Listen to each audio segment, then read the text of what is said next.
ilaha illallah Muhammadun Rasulullah.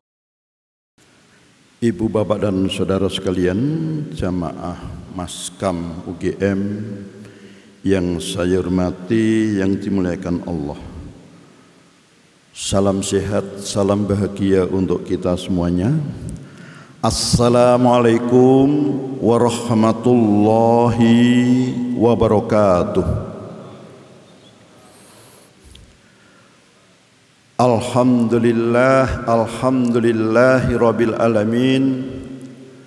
Wassalatu wassalamun ala sayyidina Muhammadin nabiyyi ummiyi wa ala alihi wa sahbihi ajma'in. Asyhadu an la ilaha illallah wahdahu la syarikalah wa asyhadu anna Muhammadan abduhu wa rasuluh. Allahumma sholli ala sayyidina Muhammad wa ala ali sayyidina Muhammad. Rabbi shrah li sadri wa yassir li amri wa hlul 'uqdatam min lisani yafqahul qawli, amma ba'du. Ibu, bapak dan saudara sekalian yang saya hormati, yang dirahmati Allah, alhamdulillah, puja puji syukur kita panjatkan kehadirat Allah Tuhan yang Maha Kuasa.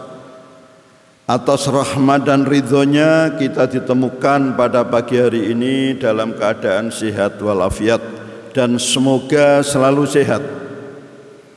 Demikian juga orang-orang yang kita cintai dimanapun berada, semoga selalu dalam keadaan sehat walafiat, dapat beribadah dengan baik, menjadikan kita semua keluarga ahli kebaikan. Salawat dan salam untuk Rasulullah Muhammad sallallahu alaihi wasallam, dan marilah kita bersolawat sebanyak-banyaknya kepada beliau. Insya Allah dengan solawat itu akan meningkatkan rasa cinta kita kepada Rasulullah. Dengan rasa cinta itu maka kita akan dengan senang hati melaksanakan sunnah-sunnah Rasulullah, dan insya Allah dengan sunnah Rasulullah itu kita akan selamat bahagia dunia dan akhirat. Jamaah Maskam UGM yang saya hormati, yang dirahmati Allah, topik dari panitia RDK Kampus UGM yang ditugaskan kepada saya adalah refleksi spiritual dan ekologi menuju transformasi diri dan lingkungan. Keseimbangan antara kesadaran spiritual dan ekologi sangat penting, karena keduanya saling mendukung dalam menciptakan kehidupan yang harmonis dan berkelanjutan. Kesadaran spiritual tanpa kepedulian ekologis dapat membuat seseorang hanya fokus pada aspek batin tanpa tindakan nyata. Sebaliknya, kesadaran ekologis tanpa nilai spiritual dapat membuat usaha pelestarian alam kehilangan makna yang lebih dalam. Oleh karena itu, keseimbangan antara kesadaran spiritual dan ekologis sangat penting adanya. Ibu, bapak dan saudara sekalian, sebagai bangsa Indonesia kita perlu bersyukur atas rahmat, ridha, karunia Allah. Kita diberi wilayah NKRI yang sangat luas, dari Sabang sampai Merauke. Jelas di situ berjajar pulau-pulau, ya, 17.580. Yang itu semua memiliki atau kandungan sumber daya alam yang sangat melimpah, keindahan panorama yang sangat indah. Oleh sebab itu, ibu, bapak dan saudara sekalian, tidaklah berlebihan kalau kita nyatakan wilayah NKRI ini bagaikan irisan taman surga. Negara kepulauan terbesar di dunia, memiliki sumber daya alam, karena insya Allah gas alam cair itu mencapai 35% dunia. minyak bumi 85% ASEAN, emas nomor 4 dunia, dan spesies mamalia flora fauna sangat-sangat melimpah. Oleh sebab itu, ibu bapak dan saudara sekalian, bahkan garis pantai Republik ini ada kurang lebih 81.000 km. Lautannya kurang lebih 5.800.000 km persegi. Dan ini artinya benar-benar sumber daya yang sangat kaya, yang seharusnya bisa menjadi modal kita menjadi orang-orang yang makmur, yang mulia di sisi kehidupan dunia dan insya Allah akhirat. Ibu bapak dan saudara sekalian yang saya hormati, yang dirahmati Allah, dengan bekal rahmat Allah tadi, apa sebenarnya tugas kita? Ini mulai berintrospeksi, mawas diri. Tugas kita sesungguhnya ada dua. Itu ada di dalam Al-Quran, surat nomor 51 Az-Zariyat ayat 56. Wa ma khalaqtul jinna wal insa illa liya'budun. Dan aku tidak menciptakan jin dan manusia melainkan supaya mereka mengabdi kepadaku. Jadi ini tugas pertama kita adalah mengabdi sebagai hamba Allah. Mengabdi sebagai hamba Allah. Tugas yang kedua adalah sebagaimana Al-Quran surat nomor 2 Al-Baqarah ayat 30. Wa idz qala rabbuka lil malaikati inni ja'ilun fil ardi khalifah. Al-ayah. Ingatlah ketika Tuhanmu berfirman kepada malaikat, sesungguhnya aku hendak menjadikan seorang di muka bumi khalifah. Tugas yang kedua, mengabdi dan sebagai khalifah itulah yang kemudian di dalam bahasa sehari-hari para alim ulama mengatakan muslim haruslah sebagai rahmatan lil alamin.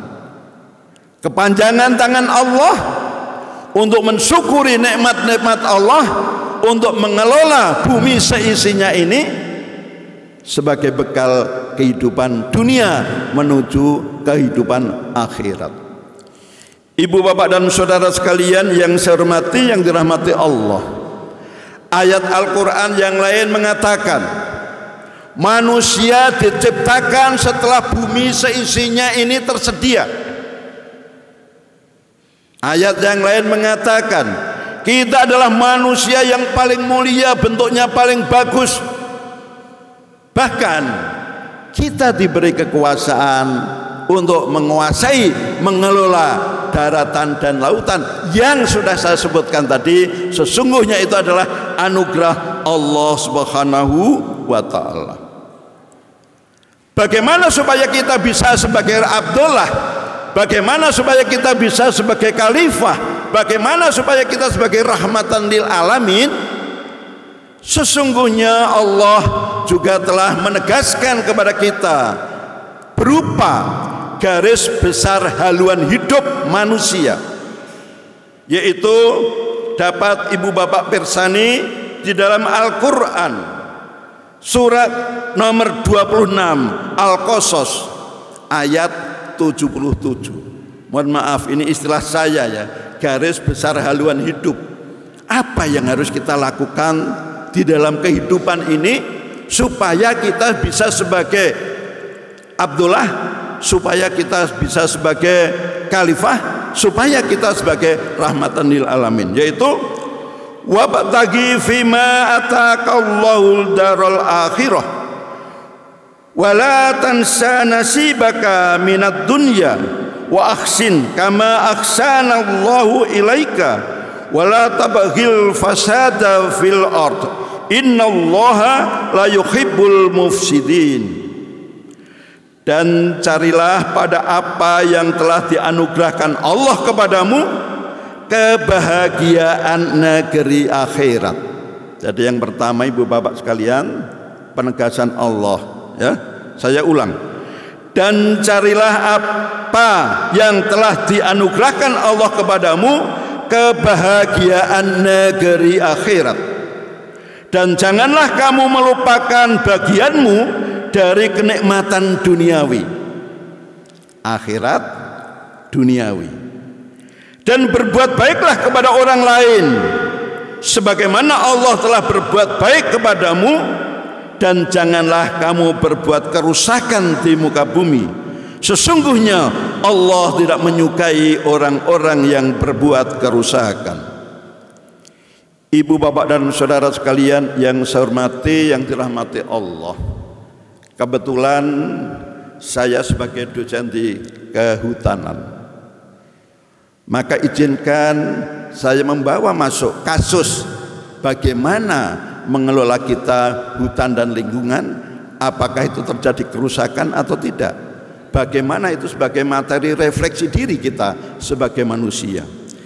Ibu bapak dan saudara sekalian yang saya hormati, yang dirahmati Allah, izinkan saya mengingatkan diri saya dan panjenengan semua, apa sih sebenarnya fungsi utama hutan di dalam kehidupan. Maka saya ingin menegaskan, fungsi utama hutan itu adalah hidroorologis, tata air. Mengapa tata air itu menjadi penting? Air adalah kehidupan. Oleh sebab itu, nggak ada rekan-rekan kita mahasiswa ataupun siapapun yang demo berani mogok minum. Beraninya adalah mogok makan, tapi minumnya pakai jeli, karbohidrat, sama aja bohong. Sekali lagi, air penting di dalam kehidupan, karena kehidupan adalah air. Sel sperma ketemu sel telur, 98% adalah air. Kita bayi lahir procot, 85% adalah air. Kita orang-orang dewasa minimum 70% adalah air. Artinya apa? Kehidupan itu air. Itulah pentingnya air. Sehingga sampai-sampai pada fasilitas umum, toilet yang ada di mana-mana sekarang dipasang stiker bagaimana warna kencing kita. Apakah masih baik-baik saja, atau kita termasuk orang yang sudah kekurangan air alias dehidrasi? Dehidrasi 5% mungkin kita sudah mulai pusing. Dehidrasi 10% mungkin kita pingsan. 15% kemungkinan kita sudah meninggal. Tetapi kita bisa bertahan lapar kalau masalah. Tetapi air minum kita tidak bisa meninggalkan. Karena itu sekali lagi ibu bapak dan saudara sekalian, real, nggak pernah ada demonstran yang berani mogok minum. Air, hutan, tata air. Mengapa? Hutan itu bagaikan busa raksasa. Karena kalau musim hujan, maka bagaimana busa raksasa itu melalui tajuknya, melalui seresahnya, humusnya, air hujan akan terserap ke bumi dengan baik, infiltrasi, sehingga yang mengalir, yang run off itu kecil. Akibatnya apa? Berarti tata airnya bagus, musim hujan tidak terjadi banjir. Tetapi apa yang terjadi ibu bapak dan saudara sekalian? Kalau hutannya gundul, maka air hujan itu langsung mengenai tanah, terjadi erosi, run off, istilahnya koefisien aliran. Air yang menjadi aliran permukaan banjir lebih besar dari air yang terserap infiltrasi. Karena nggak ada seresah, nggak ada humus, maka run off menjadi besar, banjir menjadi besar. Yang akibatnya apa? Musim hujan menjadi banjir, musim kemarau menjadi kekeringan, karena nggak ada air tanah yang keluar lagi dari sumber-sumber mata air. Itu contoh sederhana. Pentingnya kita memahami vegetasi ada di alam ini, apalagi kalau dikaitkan dengan nanti gas rumah kaca, dikaitkan nanti dengan perubahan temperatur dan lain-lain. Yang intinya ibu bapak dan saudara sekalian, bahwa menjaga kelestarian hutan itu adalah bagian introspeksi ibadah kita kepada Allah Subhanahu wa ta'ala. Jangan merusak alam ini. Kalau boleh saya sampaikan rinci, apa sih manfaat hutan di dalam kehidupan dan kenyamanan ini. Hutan sebagai sumber kehidupan. Hutan membuat hujan. Hutan mencegah banjir dan erosi. Hutan mampu memblokir angin. Hutan menjaga bumi tetap dingin. Hutan membantu makhluk hidup bernapas. Hutan membersihkan tanah yang kotor. Hutan membersihkan udara yang kotor. Hutan memberi makanan makhluk hidup, menyembuhkan makhluk hidup, menciptakan lapangan kerja, dan juga membantu manusia memenuhi kebutuhan. Artinya ibu bapak dan saudara sekalian, mari kita jaga lingkungan, jangan sampai kita rusak sumber daya alam yang ada. Manfaatkan secara proporsional, tapi jangan eksploitasi yang berlebihan. Ibu bapak dan saudara sekalian yang saya hormati, yang dirahmati Allah, memang kalau kita perhatikan, apakah kerusakan itu semata-mata karena ulah manusia? Maka izinkan saya sampaikan, setidak-tidaknya faktor yang menyebabkan kerusakan bumi, hutan, dan lingkungan itu dapat dikelompokkan faktor alami, tapi juga faktor manusia. Apa itu faktor alami? Ya, karena kondisi geomorfologi, kondisi alamnya, dan juga iklim ekstrim dan lain-lain, ya, sehingga terjadi gempa tektonik, terjadi gunung meletus, vulkanis, banjir, longsor, dan lain-lain. Itu alam. Tetapi ibu bapak dan saudara sekalian, yang kita saksikan lebih banyak faktor yang akibat kelalaian manusia. Apa contohnya? Pemanfaatan sumber daya alam yang berlebihan tanpa memperhatikan kaidah-kaidah konservasi, menjaga kelestarian, sehingga tadi penggunaan lahan sembarangan, terjadi konflik rebutan. Harusnya itu kawasan lindung dibudidayakan, harusnya itu kawasan hutan jadikan kebun pertanian dan lain-lain. Yang sekarang kita lihat banyak perbukitan, banyak gunung-gunung yang gundul. Kalau sudah terlanjur rusak, susah memperbaikinya. Ibu bapak dan saudara sekalian, sekali lagi, faktor manusia sering eksploitasi sumber daya alam berlebihan, membuang sampah, ya, limbah sembarangan, dan lain-lain. Sekarang baru kita saksikan kehidupan nyata bagaimana Jawa Barat sadar mengapa banjir Bekasi dan seterusnya Jawa Barat itu disadari. Karena apa? Banyak kawasan hutan, banyak kawasan lindung yang disulap sebagai kawasan pariwisata, gedung-gedung dan lain-lain, dan sekarang sedang dirobohkan. Sadar untuk ditanami kembali hutan. Itu contoh introspeksi, ya. Contoh bagaimana kita menyadari bahwa manusia telah merusak sumber daya alam itu. Dan sesungguhnya ibu bapak dan saudara sekalian, kerusakan itu juga sudah dinyatakan oleh Allah di dalam surat Ar-Rum ayat 41. Telah tampak kerusakan di darat dan di laut disebabkan perbuatan tangan manusia.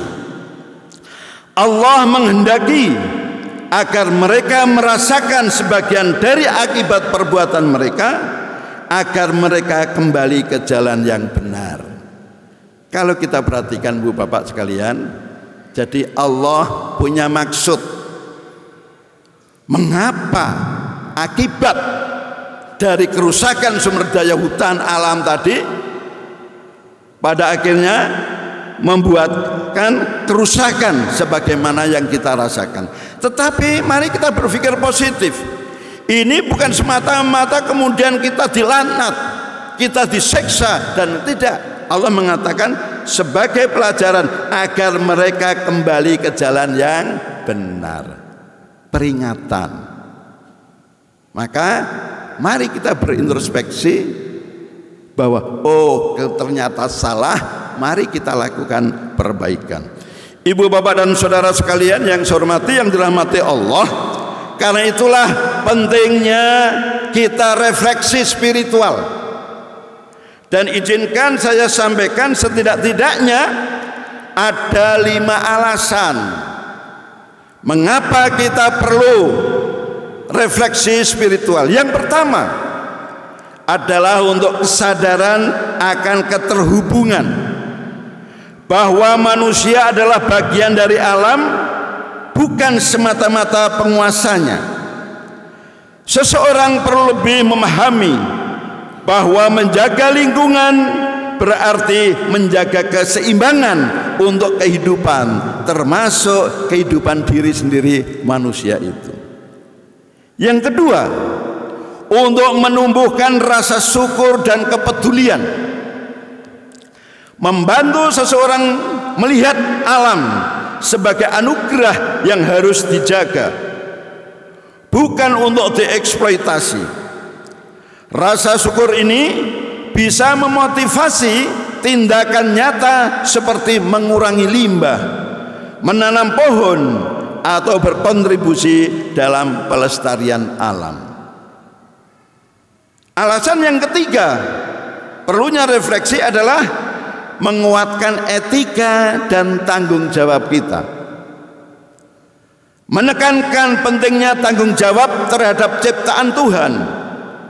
Konsep seperti amanah dalam Islam, stewardship dalam Kristen, atau karma dalam Hindu dan Buddha mendorong manusia bertindak bijak dalam mengelola sumber daya alam. Alasan yang keempat yaitu membantu mengatasi krisis lingkungan secara holistik, totalitas, menyeluruh.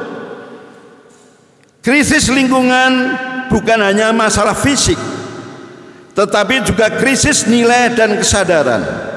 Dengan refleksi spiritual, orang dapat menemukan motivasi lebih dalam untuk berkontribusi terhadap perubahan positif, baik dalam gaya hidup maupun dalam kebijakan lingkungan. Yang terakhir, mendorong gaya hidup sederhana dan berkelanjutan. Ibu bapak dan saudara sekalian, insya Allah dengan refleksi spiritual kita akan lebih memahami bahwa kebahagiaan tidak harus didapat dari konsumsi yang berlebihan, tetapi dari hubungan yang harmonis dengan alam. Dengan demikian, maka refleksi spiritual menjadi pendorong kuat bagi individu dan komunitas untuk lebih peduli terhadap lingkungan, seperti mengambil kebijakan tindakan nyata dengan keberlanjutan lingkungan.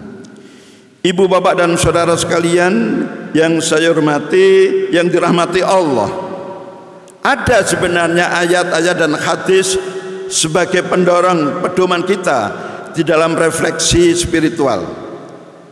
Saya sebutkan ayatnya, nanti ibu bapak sekalian bisa membacanya sendiri. Yaitu di dalam Al-Quran surat nomor 7 Al-A'raf ayat 56 dan 57, yang artinya, dan janganlah kamu berbuat kerusakan di bumi setelah diciptakan dengan baik. Berdoalah kepadanya dengan rasa takut dan penuh harap. Sesungguhnya rahmat Allah sangat dekat kepada orang yang berbuat kebaikan. Dialah yang meniupkan angin sebagai pembawa kabar gembira, mendahului kedatangan rahmatnya hujan, ya. Sehingga apabila angin itu membawa awan mendung, kami halau ke suatu daerah yang tandus, lalu kami turunkan hujan di daerah itu. Kemudian kami tumbuhkan dengan hujan itu berbagai macam buah-buahan. Seperti itulah kami membangkitkan orang yang telah mati. Mudah-mudahan kamu mengambil pelajaran. Jadi sekali lagi ibu bapak, marilah kita berintrospeksi. Allah itu sangat mencintai kita, segala sesuatu diciptakan sebaik-baiknya untuk kita, maka yang sudah baik janganlah kita rusak. Ada hadis riwayat Ahmad yang artinya, barang siapa yang menanam pohon, maka baginya pahala selama pohon itu masih tumbuh dan memberikan manfaat. Artinya ibu bapak sekalian, menjaga alam semesta termasuk juga amal jariah. Ibu bapak dan saudara sekalian yang saya hormati, yang dirahmati Allah, namun sekali lagi sifat manusia itu lalai, dan itu pun sudah diingatkan oleh Allah di dalam surat An-Nasr, wal asri al-ayah, ya. Demi masa sesungguhnya manusia itu benar-benar dalam kerugian, kecuali orang-orang yang beriman dan mengerjakan amal soleh dan nasihat menasihati supaya mentaati kebenaran dan nasihat menasihati supaya menetapi kesabaran. Bukti-bukti bahwa krisis lingkungan saat ini sudah banyak terjadi, antara lain tadi sudah kami sebutkan, ya. Hutan yang tereksploitasi berlebihan, tambang berlebihan yang pada akhirnya lingkungan rusak, mengakibatkan banjir, kekeringan, yang kemudian di situ dampak sosialnya resah dan lain-lain. Ini adalah bukti-bukti real dampak negatif terhadap kehidupan manusia dan makhluk lainnya. Karena itu sekali lagi, kerusakan lingkungan mari kita jadikan introspeksi bahwa kita banyak melakukan perubahan.